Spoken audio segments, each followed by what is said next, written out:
Alors, bonjour à tous et bienvenue dans cette nouvelle vidéo dans laquelle on va parler des dilutions. Donc dans cette vidéo, on va voir ce que c'est le principe d'une dilution, comment on peut la réaliser et puis les petites formules qui sont associées. Donc d'abord, l'idée des dilutions, ça va être de partir d'une certaine solution, qu'on peut appeler une solution S1 par exemple, et qui aura une certaine concentration C1. Et le principe de la dilution, ça va être de modifier un peu cette solution pour obtenir une autre solution qu'on va appeler une solution S2 par exemple, à une autre concentration qu'on peut noter C2. Et donc, comment est-ce qu'on va faire ça? Eh bien, c'est en jouant sur les volumes. Ici, on va donc prélever un certain volume de la solution S1, et puis rajouter du solvant, donc généralement de l'eau, pour modifier le volume de ce qu'on aura pris et donc changer la concentration. Donc si dans les dilutions, l'idée c'est de modifier la concentration en ajoutant du volume de solvant, eh bien ça veut dire qu'on ne peut que diminuer la concentration. Donc les dilutions, ça correspond toujours à une diminution de la concentration. Donc là on a ici forcément C2 qui va être plus petite que C1. Et donc en termes de vocabulaire, donc là j'ai noté pour l'instant avec des 1 et des 2 les différentes solutions, mais on peut aussi les appeler différemment. Donc ici ça va être S1 ce qu'on appelle la solution mère, et puis S2 ça sera la solution fille. Donc voilà, c'est l'idée générale des dissolutions. L'idée c'est de prendre un certain volume d'une solution initiale, la solution mère, rajouter du solvant pour obtenir la solution fille qui aura une concentration plus faible que celle de la solution mère. Donc maintenant, quand on fait ça, eh bien l'idée, ça va être de savoir, en fonction de la concentration de départ, C1, de la concentration qu'on cherche à obtenir, donc C2, eh bien la difficulté, ça va être de savoir quel volume il faut prélever. Donc généralement, ce qu'on sait, c'est qu'on a une solution de départ qui a une certaine concentration, et puis on a envie de préparer une solution fille à une concentration par exemple 3 fois plus faible, et puis on veut en préparer un certain volume de cette solution fille. Donc la grande question, ça va être quel volume de la solution mère il va falloir prendre pour préparer la solution fille. Et pour ça, il y a quelque chose à comprendre et à garder à l'esprit qui est fondamental. Donc ici, par exemple, si on dessine un bécher qui contient la solution C1, eh bien cette solution C1, à l'intérieur, donc c'est une solution de quelque chose, une certaine molécule, et donc il y aura des molécules qui se baladeront un peu partout, enfin qui seront réparties dans l'ensemble du volume de la solution S1. Donc toutes les molécules elles sont représentées par les petites croix. Donc ça c'est la solution mère, S1, qui a une certaine concentration C1. Et puis l'idée, par exemple, ça va être de prendre un certain volume de cette solution, par exemple cette partie-là, qui correspond à l'encadré en vert, de prendre cette partie de la solution et de la transférer dans un nouveau contenant. Après, on verra quel type de verrerie on utilise. C'est pas des béchers, mais là, juste pour les petits schémas pour comprendre, on va utiliser des béchers, ça sera plus simple. Et donc, ce petit volume-là, qui correspond à une toute petite partie du bécher, l'idée, c'est de le mettre dans un certain volume. Par exemple, là, si on prend un plus grand bécher, on le met dans ce volume-là. Et donc là, ici, les 2, 4, 6 molécules que j'avais prises au départ dans la solution S1, eh bien, elles vont se répartir dans le volume qui correspond à la solution fille. Donc, ce qui est important de réaliser, c'est que même si la concentration change, forcément, ici, on a le même nombre de molécules dans un volume différent, donc la concentration n'est pas la même. Enfin, soit ça peut vous paraître logique, soit on se souvient que la concentration, par exemple, en quantité de matière, la concentration molaire, c'est égal à N sur V. Donc là, si on change pas le N, mais qu'on change le V, forcément, la concentration va changer. Donc ici, la concentration change entre les deux solutions, S1 et S2. Le volume change aussi, a priori. Parfois, ça sera le même, mais il n'y a aucune raison que ça soit le même. Donc, dans le cas général, on va dire que le volume change. Mais ce qui ne change pas, c'est le nombre de molécules qu'on aura prélevées ici et le nombre de molécules qui se retrouveront dans la solution fille. Ici, j'avais noté S1, mais c'est bien sûr S2. Et donc, c'est ça qui va permettre justement d'établir la grande formule quand on parle de dissolution, qui est pas très compliquée, mais qui est très utile. Et donc, cette formule, elle découle justement du fait que ici, le nombre de molécules qu'on a prélevé, eh bien, on retrouve exactement le même nombre de molécules dans le nouveau volume qui correspond à la solution S2. Et donc ça peut se noter comme ceci. N1 égale N2. La quantité de matière prélevée dans la solution 1, c'est égal à la quantité de matière présente dans la solution 2. Et donc là, nous ici, c'est des quantités de matière, donc c'est pas très pratique par rapport aux questions qu'on se pose, parce que la question qu'on se pose, c'est pour préparer la solution S2, quel est le volume de la solution S1 que je dois prendre. Donc là, ici, plutôt que de parler en termes de quantité de matière, il faudrait parler en termes de concentration et de volume, et ça tombe bien, on a une formule qui relie les trois. Donc là, au lieu de dire que C, c'est égal à N sur V, on va réécrire la formule en disant que N, c'est égal à C fois V. Donc là, ici, on va avoir N1 qu'on peut remplacer par C1 V1, et N2 qu'on peut remplacer par C2 fois V2. Et donc là, ici, petite précision, mais très importante, le volume V1 dont je parle, ici, c'est pas le volume total de la solution S1, c'est le volume de la solution S1 qu'on prélève. Donc là, ici, ce qui correspond à l'encadré en vert, enfin, au rectangle vert. Et ensuite, en fonction de ce qu'on cherche, eh bien, on peut isoler soit le volume à prélever C1, soit la concentration finale C2, par exemple. Mais ça, c'est la grande formule des dilutions. On la mettra après en application avec un petit exemple, mais c'est la grande formule à retenir. Si vous connaissez cette formule, normalement, les exercices de dilution ou les préparations de dilution, ça ira tout seul. Donc là, maintenant, on va supposer qu'on connaît le volume à prélever. Donc là, ou bien on peut faire même peut-être un petit exemple.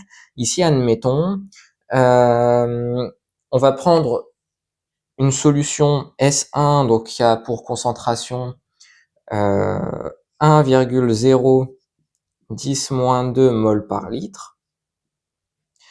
Et on veut préparer une solution S2 qui a pour concentration 2,010-3 mol par litre. Et on veut en préparer un volume V2 qui est égal, disons, à 50 millilitres. Et donc la question qu'on se pose, c'est quel est le volume de la solution initiale que je dois prélever. Donc là, on a cette formule qu'on a établie, d'ailleurs qui peut se réécrire autrement, ainsi plutôt que de dire C1 V1 et C2 V2, on parle en solution mère, solution fille. Là, on peut dire que la concentration de la solution mère fois le volume prélevé est égal à la concentration de la solution fille fois le volume de la solution fille. Ça, c'est juste des histoires de notation. Ça change pas grand-chose. Mais donc ici, si on reste sur cette formule-là, on peut isoler le volume V1 à prélever et donc on obtiendra C2V2 divisé par C1. Ensuite, on peut remplacer. On va avoir 2,010 puissance moins 3 fois le volume. Donc là, le volume, je peux le convertir ou non en litres. Si je le convertis pas, donc si je le garde en millilitres, j'aurai le résultat final en millilitres, et si on convertit le volume ici en litres, on aura le résultat final en litres. Mais là, moi, j'ai envie de garder les millilitres, donc je vais pas les convertir, et diviser par C1, donc 1,010 moins 2. Et donc ça fait 10 millilitres. Donc il faut prélever 10 millilitres de la solution S1 et les mettre dans 50 millilitres pour obtenir la solution S2, donc qui a une concentration de 2,10-3 mol par litre. Maintenant, comment on prélève ce volume et dans quoi est-ce qu'on le transfère? Eh bien là, l'idée, ça va être de mesurer le volume prélevé et le volume final de la manière la plus précise possible. Parce qu'on n'a pas envie d'avoir des grosses erreurs sur les volumes prélevés ou le volume final de la solution phi. parce que sinon, si on a des fortes imprécisions, on aura aussi de fortes imprécisions sur la concentration de la solution phi, et ça, on n'en a pas envie. Donc la manière la plus précise de prélever un volume en chimie, c'est en utilisant ce qu'on appelle une pipette jaugée. Donc là, ici, une pipette jaugée de 10 millilitres, puisqu'on a envie de prélever 10 millilitres. Donc, on prend les 10 millilitres avec la pipette jaugée, et on le transfère dans ce qu'on appelle une fiole jaugée. Donc, juste déjà sur les pipettes jaugées, donc une pipette jaugée, ça va ressembler à une pipette graduée, par exemple. Donc une pipette, donc c'est un long tube qui permet de prélever des choses. Une pipette graduée, comme son nom l'indique, elle va avoir plein de graduations, ce qui va permettre en fait de prélever différents volumes avec une même pipette graduée.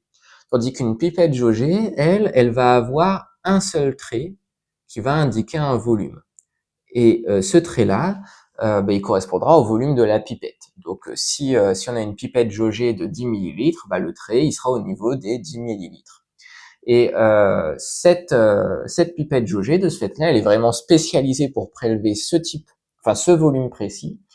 Et donc, elle a une meilleure précision que la pipette graduée qui permet de prélever plein de volumes différents, mais avec une plus faible précision. Et donc, toujours dans l'idée de garder le maximum de précision sur ce qu'on fait, on va utiliser pour préparer la solution phi une fiole jaugée. Donc, une fiole jaugée, c'est une fiole donc qui ressemble à ça, avec un volume principal et puis le col de la fiole ici. Et puis, c'est une fiole dite jaugée puisqu'il y a un trait de jauge qui permet d'indiquer le volume. Et donc pareil, là il y a de la même manière qu'il existe des pipettes jaugées de 5, de 10, de 20 millilitres, il y a des fioles jaugées de 10, de 20, de 50, de 100, de 200 millilitres, il y a plein de volumes différents. Et donc c'est ces deux types de verreries-là qu'on va utiliser à cause, ou plutôt grâce à leur précision. Donc, si on revient au protocole, on a prélevé les 10 millilitres avec la pipette jaugée. Ensuite, on les transfère dans une fiole jaugée. Donc là, la fiole jaugée, elle fera 50 millilitres puisqu'on a envie de préparer 50 millilitres de la solution S2. Et ensuite, il faudra compléter la fiole pour arriver au bon volume, donc 50 millilitres. Donc là, il faudra rajouter 40 millilitres d'eau. Mais on rajoute pas les 40 millilitres d'un coup. En fait, donc d'abord, quand on aura rajouté les 10 millilitres, on arrivera à peu près ici, par exemple. Ensuite, on va compléter avec de l'eau la fiole pour arriver à peu près aux 3/4 ou aux 2/3. 2/3 ou 3/4, c'est à peu près au même niveau, ça va pas besoin d'être très précis, mais on veut surtout pas arriver dans le col tout de suite, parce que avant d'arriver dans le col de la fiole, en fait, on va agiter la fiole pour homogénéiser, commencer à homogénéiser la solution. Et ensuite, une fois qu'on aura mélangé la fiole, agité la fiole pour mélanger le liquide, on pourra compléter en rajoutant de l'eau jusqu'au trait de jauge. Et donc, dans le col de la fiole jaugée, en fait, comme c'est un col qui est assez étroit, l'eau va prendre, la surface de l'eau, du liquide, ne va pas être plate. En fait, ça va faire ce qu'on appelle un ménisque. Donc, c'est une petite surface incurvée, bombée vers le bas. Et il faudra compléter la fiole de sorte à ce que le trait de jauge arrive en bas de ce ménisque. Et donc, c'est comme ça qu'on prépare une solution diluée. Et donc maintenant, pour terminer cette vidéo sur les dilutions, j'aimerais bien évoquer ce qu'on appelle le facteur de dilution et qu'on note avec un grand F généralement. Et le facteur de dilution, en fait, il va correspondre à combien de fois est-ce qu'on diminue la concentration quand on passe de la solution mère à la solution fille. Donc là, ici, la formule pour le facteur de dilution, ça va être égal à C mère divisé par C fille. Donc là, tout à l'heure, nous, au niveau de l'exemple qu'on a fait juste avant, la concentration de la solution mère, c'était 1,010-2 mol par litre. Celle de la solution fille, c'était 2,010-3 mol par litre. Donc ici, si on fait le calcul, on va avoir 1,10-2 divisé par 2,10-3 et ça fait 5. Ça veut dire qu'on diminue d'un facteur 5 la concentration par rapport à la solution initiale. Et ce facteur de dilution, il est aussi égal au volume de la solution fille divisé par le volume de la solution mère. Si on sait que le facteur de dilution vaut 5, et si on connaît le volume de la solution phi, donc ça on le connaît, enfin normalement on le connaît puisque c'est le volume de solution qu'on veut préparer, et bien si on connaît ces deux informations, ça veut dire qu'on peut trouver le volume de la solution mère à prélever, puisqu'on va avoir le volume de la solution mère qui est égal donc au volume de la solution phi divisé par F. Et donc tout à l'heure, nous on voulait préparer une solution de 50 millilitres. On avait 50 millilitres divisé par 5. Eh bien, on retrouve les 10 millilitres qu'on trouvait en utilisant la formule C1V1 égale C2V2. Moi, personnellement, j'aime bien faire mes calculs, surtout quand je dois faire les calculs de tête, en passant par le facteur de dilution. Donc c'est pour ça que je vous le présente, comme ça vous avez le choix entre les deux méthodes. Mais si vous avez un peu de mal avec le facteur de dilution, c'est pas indispensable de l'utiliser, il faut juste utiliser la formule C1V1 égale C2V2. Et donc maintenant, ça va être à vous de jouer avec ce petit exercice. Donc on part d'une solution mère à 9,010-2 mol par litre et on veut préparer 150 millilitres d'une solution à 3,010-3 mol par litre. Et donc la question, c'est quel est le volume de la solution mère qu'il faut prélever pour préparer cette solution. Donc vous pouvez faire pause et résoudre l'exercice et puis mettre la réponse que vous trouvez en commentaire. Et puis maintenant, on va s'arrêter là pour cette vidéo. Donc j'espère qu'elle vous aura été utile d'une manière ou d'une autre. Si c'est le cas, vous pouvez laisser un j'aime et puis vous abonner à la chaîne. Et puis je vous dis à très vite pour une prochaine vidéo.